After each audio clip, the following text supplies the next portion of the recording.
A paz e a graça, amém? Então, na última aula, eu estava dizendo que as pessoas que não tinham poço, elas tinham que buscar água no rio mais próximo. Então, é, pessoas mais ricas tinham água encanada.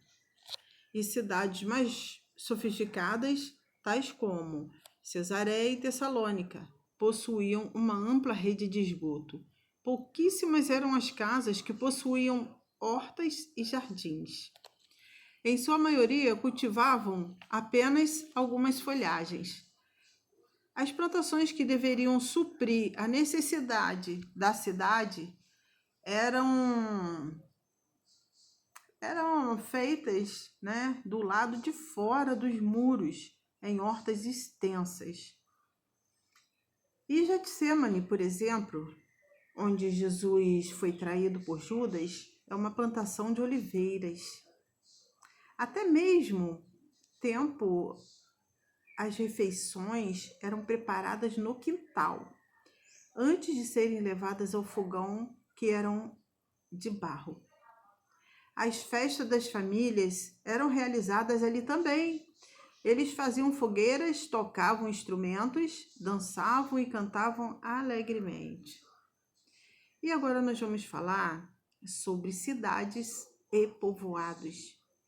Nos tempos bíblicos, as casas não eram isoladas uma das outras, a não ser que fossem em território agrícola. Mas a grande maioria delas estavam agrupadas em povoados, sempre localizados próximos a nascentes ou rios. Nos dias de Jesus, havia aproximadamente 240 cidades. Somente na Galileia, somente na Galileia, esses povoados eram bastante pequenos, não tinham sinagogas nem tribunais. Belém e Emaús são exemplos dessas cidades. Já Nazaré, pelo seu tamanho, nem era considerada nas listas oficiais, tanto dos judeus como dos romanos. Mesmo assim, muitos preferiam viver nessas cidades. E eram pequenas, pois havia a possibilidade de terem seu jardim ou horta em seu próprio quintal, além de mais privacidade de terem seu jardim ou horta em seu próprio quintal. Além do mais, privacidade. Além do que, quanto maior a cidade, maior era o custo de vida. As cidades eram grandes, geralmente cercadas com muralhas. Jerusalém é um exemplo de uma destas. Estas muralhas tinham grandes portões e o fluxo de pessoas durante o dia era muito intenso. Através dos mesmos, portanto, boa parte do comércio da cidade localizava nesses portões. Ali, os mercadores montavam seus negócios e contratavam funcionários. Por volta do 1º século, foi criada uma lei interessante que desobrigava a esposa de seguir o marido, se este resolvesse mudar de uma cidade para um povoado e vice-versa, por causa da mudança drástica de hábitos que sofreria. Agora nós vamos falar sobre hospitalidade. A hospitalidade era uma característica marcante do povo judeu. Sempre que chegava uma visita a uma casa judaica, esta deveria ser recebida com toda atenção. Os seus pés deveriam ser lavados, coisas que geralmente é feito pela esposa do anfitrião. Nas casas de pessoas mais ricas, os escravos faziam isso. A maioria seguia à risca esse tipo de tradição, enquanto uma pequena minoria era realmente indissociável. A hospitalidade já estava tão arraigada na sociedade judaica que a generosidade entre eles era franca. Não receber uma visita era considerado paganismo. Você vai ver isso em Lucas 16, versículo 19 ao 25. tá bom?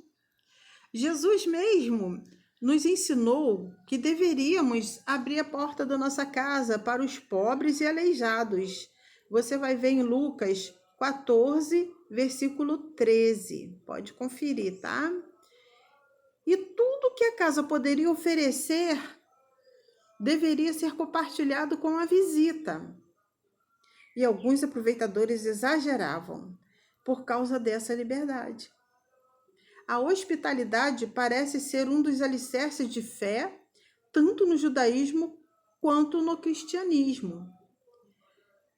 Todo forasteiro deveria ser recebido como amigo e lhe deveria ser dado abrigo, alimento e roupa, se fossem necessários. Algumas passagens no Novo Testamento falam claramente sobre isso. Romanos 12, versículo 12, Tito 1, versículo 8, 1 Pedro 4, versículo 19.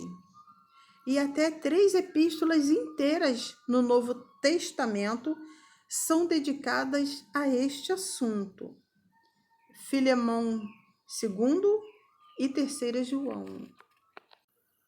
O gesto de tirar o sapato ao entrar numa casa, além de servir para não trazer sujeira para dentro de casa, era uma preparação também para que seus pés fossem lavados. Na época dos patriarcas, era comum a vida em barracas. Eram acampamentos fáceis de montar e desmontar, pois eles constantemente viajavam de uma região a outra em busca de boas pastagens para os gados e ovelhas.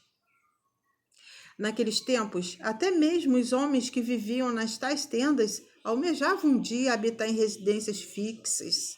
Morar em barracas não era algo desejável. Algumas passagens bíblicas usam as barracas com algum significado. 2 Pedro, capítulo 1, versículo 13. 2 Coríntios, capítulo 5, de 1 a 4. Os hebreus não tinham natureza nômade, nem se habituavam a morar em barracas, mas desde o início a história deles vem sendo marcada por esse tipo de habitação. Antes mesmo de Abraão, algumas pessoas já viviam em barracas. Um personagem antediluviano, Jabel, foi o pai dos que habitaram em tendas e possuíam gado. Gênesis 4, 20. Talvez ele tenha sido o primeiro nômade, né? As barracas ou tendas